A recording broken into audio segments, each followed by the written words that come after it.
human happiness is a function of how developed we become. So I'm the person that always is harping on development. And sometimes it can come off like I'm judging because people like to think in terms of competition all the time. And it's hard to imagine a person that isn't in a sense of competition. But maybe stretch your brain and try to consider that there might be a person on this earth that doesn't want to compete with anyone. And then you'll maybe understand what I'm trying to say. The reason that I'm interested in people's happiness is probably a selfish reason. I just have a better time in life when there's more people that I can play with, really, and more people that I can have fun with and be myself with. So I also, it gives me a lot of joy when people go from level to level. I mean, I facilitate that. I show people how to heal their bodies, but what happens along the way is people generally heal their character. For me, everything is about development. So a person is just at whatever stage they are of development. I myself am in many stages. I mean, I'm in my stage of development, but a lot of things are facets of that. In some things, I may not be too great yet. I just completed. I mean, I just made a lot of headway on getting rid of this tremendous amount of fear that I had, that I brought out of my marriage with me. And that fear that I was carrying around was responsible for giving me a 4-inch bump in my back. So don't think these things aren't physical. You cannot solve your spinal problems if you have fear. You have to deal with the fear. And, the track that I took with myself with that was I worked on them simultaneously. I worked on the fear pretty much every day. And I also would get on the floor once a week or twice a week and really do some serious work with my spine. And what I mean by serious is playing. And I lie down on my balls on the little. I have different sizes of balls and different pressure, different hardness of the balls. They're usually soft enough that they won't hurt you when you put them in a tight spot. And then I know what my spine looks like on an X-ray. I know how it's curved. I mean, I can also feel how it's curved and where the problems are. I can feel that. But if I'm not yet in touch with how I feel, which I am, there's always an X-ray. If you look at an X-ray, you can see if your spine is shorter on one side than the other. You can see the vertebrae that are the most at risk, and you can understand the direction you might want to go in starting to fix it. But you can also feel these things. And so one of the most important things that you can do is to learn to become sensitive to the felt sense of life, the felt sense of your body. You can't resolve what's happening in your spine physically if you don't start contending with the fear. Fear makes us kind of fold over in the front. We clench in the front, which affects the back. And I don't think people really think of it that way, that you think if the pain is in your back, that something might be happening in your back. But I've seen a lot of depressed people and especially people with fear, marriages where the one person has been trained to be in fear of the other. What the person in fear does is they tend to shorten their flexors in the front, which affects the back. So you can see that there's levels of happiness for different levels of development. And that's really true. And most of the world is on a low level of development. And that's what I've been talking about all this time. I mean, it's not that I want to press into you how undeveloped you are and therefore I'm better than you. None of that is happening because I don't have a sense of competition. I work with people that want to work on their character or want to work with their body, and they find out the two are combined. I want your success. See, that's the difference between us, is I can say from my own personal experience that probably most people in the world would like to destroy all the competition. I don't care about competition because I know I'm good and someone else can also be good, and that doesn't hurt me at all. And I wish people could get that. But what I'm trying to say is that they can't get that.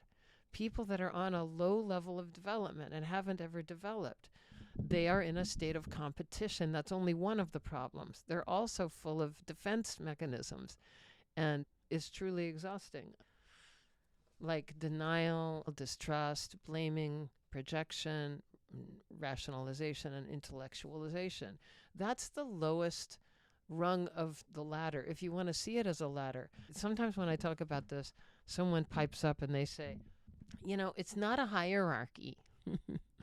Well, think about it for a second. It's not, I don't know what you're thinking in terms of a hierarchy, but oh my God. See, it's always the people that are in a sense of competition with you and you're not, that constantly tell you that you're in a state of competition.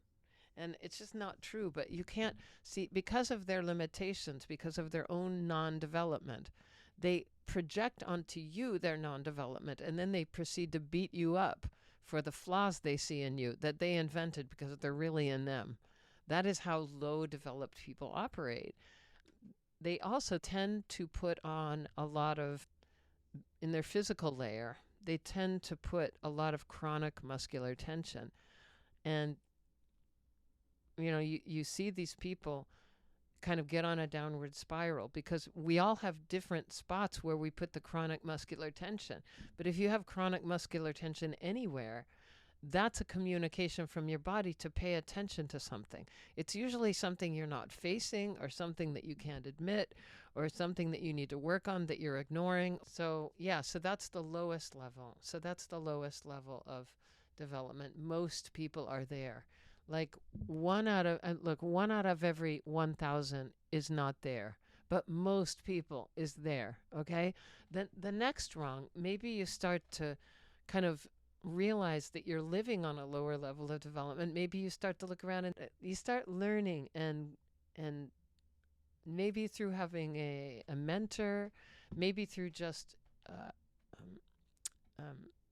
maybe through just people watching, really, maybe through just knowing someone who is beyond you. They just seem to have more poise, more intelligence, less drama, and you're just like, wow, yeah, that's how I want to be. I mean, it might start with the desire to be more evolved, but I guess, all I'm trying to say is like, the more you individuate, the more you lose the comfort of the crowd or the protection of the crowd.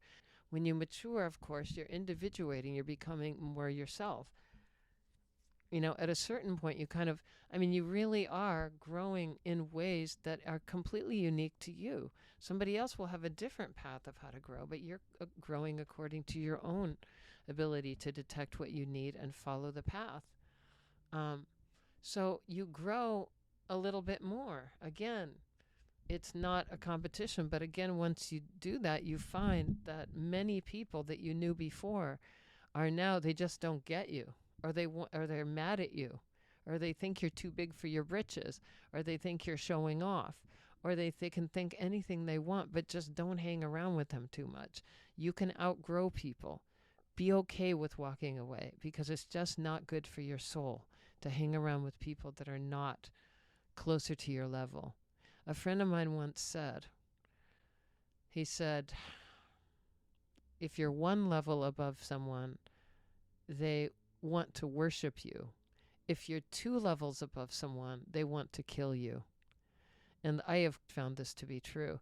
And, you a lot of times go around hiding your level of development, but at the same time, you see all around you how everything could flourish if people could consider that important, to look at development in a real way and say, how can we help this person get to the next place? How can we help this person? Because everybody wants to develop, and your environment should be really helping you with that. A false environment can't help you with that. But if your environment can reflect the, or if your environment really is a product of, if people are responding to you as a person, you can oftentimes, you know, mind that response and figure out what they're saying. Sometimes something that you are doing may be unacceptable. Maybe you want to take a look at that. Maybe you want to ask yourself, and maybe you want to examine it and say, is this something I want to do? But at any rate, you keep growing through life. You keep growing level to level to level if you're kind of a normal person. Everyone develops every day unless you completely stop your own development. And so, but the only thing I really want to say is that there are different levels of happiness. The person on a lower level of development will have one kind of happiness. The person on a higher level of development will have another kind of happiness. And the well-developed person will have a very different kind of happiness than the person that is status quo, never develops, doesn't think it's important to do anything, and might spend life even sitting in front of the TV. And that there's no achievement, there's no moving forward, there's no trying to figure out how to be a better person. They're just not interested. They have no insight. There's a huge difference in the level of happiness that's available to a person on a low level of development versus a higher level of development. And there's all kinds of stages in between, but your level of happiness will always be commensurate with your level of development. And that's why I'm such a stickler for development, because it's really becomes the only game on earth. It's such an amazing thing to see yourself go from process to process to process, processing different things, processing even your physical breakdowns, and processing all the things about yourself that you want to change until you get to the other place. Your felt sense, or your sense of self, will always tell you, your soul will always tell you what's next. Your soul will be waving it in your face. This is next. Work on this. You can either ignore that and then stick it somewhere in your body and put it in a protected chronic muscular tension spot for safekeeping until you're grown up enough to deal with it. Or you just find a way to put yourself in a process. You know how I know I'm in a process usually is something makes me really mad. And then I know that's the beginning of a process. And then for the next few days, I pull it apart. I'm looking at my response and why and where this came from. And maybe is this something that's common to all human beings or just to me? Did this come from my childhood, or was this response out of line, or was it in line? Was it righteous anger? Was it, I'm a person that I don't have rage. I never had rage. And I think it's because I was able to be honest with my parents as a child and be very angry with their behavior as a child, and have me not be killed for having that. I stayed alive, and so it didn't break me. And so, yeah. And so I didn't fall into the, I didn't have to suppress. When you start suppressing your anger, and probably most children have to, they probably do. For some reason, my dad let me rage at him, and I'm so glad he did. And in the end, we became friends, but he let me do that, and I'm really glad he did, because in another sense too, I was also a kid that was told to push my anger down. When you have to keep your anger down, and it's just not acceptable ever to be angry, then you do become filled with rage. And the rage has a different quality to it. It's no longer just a normal emotion. Now it is, it's this explosive thing that people think you're going to kill them when you start spouting off. And it's just like, I don't know, it's endless and it's out of control. That's rage. So I've never really had that rage, because I feel like my childhood was not as damaging maybe as others were. It still did take me a long time to get through a bunch of things with my childhood, but I've often, tried to trace, like, how did standing up to my father and then having him really accept that rather than kill me on the spot. How did that affect my life? And it gave me a certain kind of strength and courage that I don't think I would have had without. In fact, I believe I'm the only one in my family to have stood up at that point, and also to have this kind of courage. And maybe, and I don't want to say or have courage and the ability, and really this kind of thinking like I can do anything. Really, like I wasn't squashed as a child in a certain way. I mean, I was for a while, and then I righted the wrong when I was 12. So it just makes me feel kind of invincible sometimes. I took on very major, big things as a child and also as an adult. But I've been successful, with these major things I take on. For instance, when I took on the last really leaning towards severe scoliosis that I worked with, I had this young girl in my living room, 13 years old, with an S-shaped spine, and I was shocked without showing it. I was shocked that someone could walk around like that. It seemed like it was getting pretty close to being a quote-unquote severe case. They always rate it mild, moderate, severe. So imagine it is a scale with 3 different parts, and they would be on the upper level of moderate. And so, the thing I said to myself when she left, I said, I was scared. I said, I have no idea if I can do this, but I have to try, because I just have to. I had even offered this her mother free of charge. I had to do it. I knew I had to, because who else is going to do it if I don't do it, But she did pay me, and we started unraveling it. And a year later, she said to me, I want to do it on my own now. And she actually,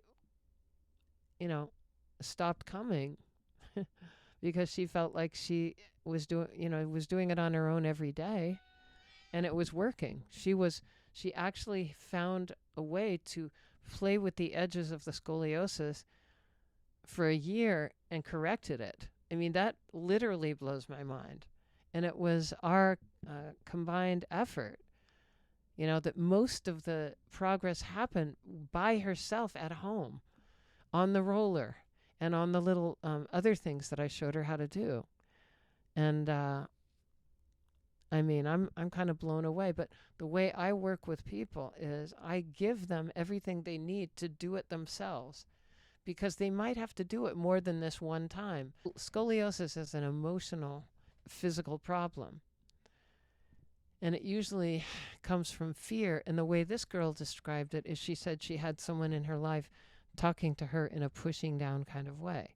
And you could see by her spine, I was like, oh my God, that I'd never heard it put that way before. But that was exactly the way I would talk about the scoliosis forming. Yeah. Well, anyway, that's you know what? I got to edit all this other stuff out, because you know what keeps happening. You know why it probably gets confusing is that, for me, I know that our human development is physical and emotional and mental at the same time. And to separate it is to cause a lot of chaos for no reason. There's no reason to separate it. It's true that when you work with your spine, you're probably going to be working with your fear. If you feel like, well, I don't have any fear, so it's not that way for me. Well, maybe you don't know. Maybe you don't know that you have fear, or maybe you're right. Maybe you have no fear at all. It's the people that kind of have this sixth sense that there is a way that they could affect change. They could change their spine, and it doesn't take very much. And there's things you can do in your sleep. There's things that I do in my sleep. And there's things you can do, to just play, to just learn to play and play on the tools that I give you. And, that's how she brought herself back. And, the things that she learned character-wise in that year were also really profound. She was, it's almost like you'll see how this goes hand in hand. She was extremely shy, and she was right at that point where she detected that she was starting to grow just the slightest bit of breast. And she did everything she could to bring her shoulders around and cover up the fact that she was doing that. Remember, I just told you that whenever you're squinching the muscles in the front of your body, the flexors, that affects your back. And it really affected her back. It was like she went up from like the hips, like my hand is the hips, the spine went up, and then kind of instead of a lordotic curve of being curvy right there, it went like this. And then it went over forwards like this, her spine. And then in order, the head will always right itself. The body will right the head. So even though the spine was all bent over, the head wasn't bent over. The head went back up and righted itself. So you literally had this S with the head on top. But the head was forward enough that the hair fell in the face. So when I met her, her head was forward like this, and she'd look up at me like this, with the hair almost kind of covering her face. So she had, she had this kind of embarrassment about herself, and that's an interesting problem, and all that got ironed out when she got on the roller and did the things I showed her how to do, and the other tools I gave her, and she just was playing on it. All of that shyness went away. Also, another thing we did, and this was actually from the first lesson, I said, I have to see your face. She was so embarrassed. She was like, do you have to see my face? I don't want you to. And I was like, humor me. So I would take a little bit of hair from the front and braid it, and secure it here. That's all. And she still had plenty of hair coming down. It just wasn't hanging directly in front of her face. And she took it off before she left. She didn't like it. But after a while, she started doing that herself. She would come to the session with her hair off her face. And that's when her spine was starting to straighten up, and she started really wanting to show her face to the world. Not this ultra shy, scared girl. That stuff was healing itself when she was healing her own spine. And so you just see how these things are intertwined. But you know what? I could make a short with just that idea. That's what I'll probably do, because this was kind of interesting. But just remember, the reason that I'm going to harp a lot on character is because I've seen the miracles of if you choose to continue your own development, your life really turns into something else, something really interesting. When you tap into the universal mind with your unconscious, and you really kind of navigate your way through the world from your unconscious, because you're kind of leading with your heart. And yes, people might see you as an easy target. They might see you as that. I don't know. I probably get seen as that. I think sometimes also people think I'm stupid. But it's like, if you know who you are, you don't need to worry about any of that. And I really like who I am. I'm a person that thinks it's really important to continue developing and work through some of these developmental problems that you had from your childhood. And then you could become more of a person that is, instead of being in a state of denial, distrust, blaming, projection, rationalization, and intellectualization, typical ego defenses, you would be simply in a state of the self-awareness, self-assertion, and self-possession of the person that lives from the heart. That person's muscular layer is graceful, coordinated, creative, and action-oriented. Not chronic muscular tension. That's why when you start to work with the chronic muscular tension, that chronic muscular tension goes hand in hand with something that you need to work on, some kind of a typical ego defense that goes hand in hand that you need to work with in order to heal that muscular chronic muscular tension that you made by having that particular trait. You work on these things one at a time, but it's the most amazing thing to go from level to level to level. So is it a contest? No. I'm not competing against you. I don't care what you do with your life. You could do something great, you could do something not great. That's up to you. If you don't get off the couch, I'm probably not going to be a close friend, but that's okay. We don't need to be friends with everybody. And there's a sorting process. You kind of sort according to your own way of seeing life. You're attracted to other people that see life in a similar way, maybe. So also as you get higher in development, there's fewer and fewer people. And you almost feel like, I mean, I'm at the point right now, I don't really know that many well developed people. I'm very grateful for the ones I know. I'm thinking right now of 4 people off the top of my head that I know are well developed, and they're all women. So it's really, to me, yeah, you you aren't friends with everybody. You lose the protection of the crowd, but you have 4 or 5 amazing people that you know that you'll probably know your whole life, that don't play any games, that connect to you heart to heart. So it's okay. It's okay to develop as a person and then not have the crowd around you. That's okay. So anyway, I guess I will call it quits for the day. So take care of yourself, and all the best to you and yours. I will talk to you soon. Bye bye.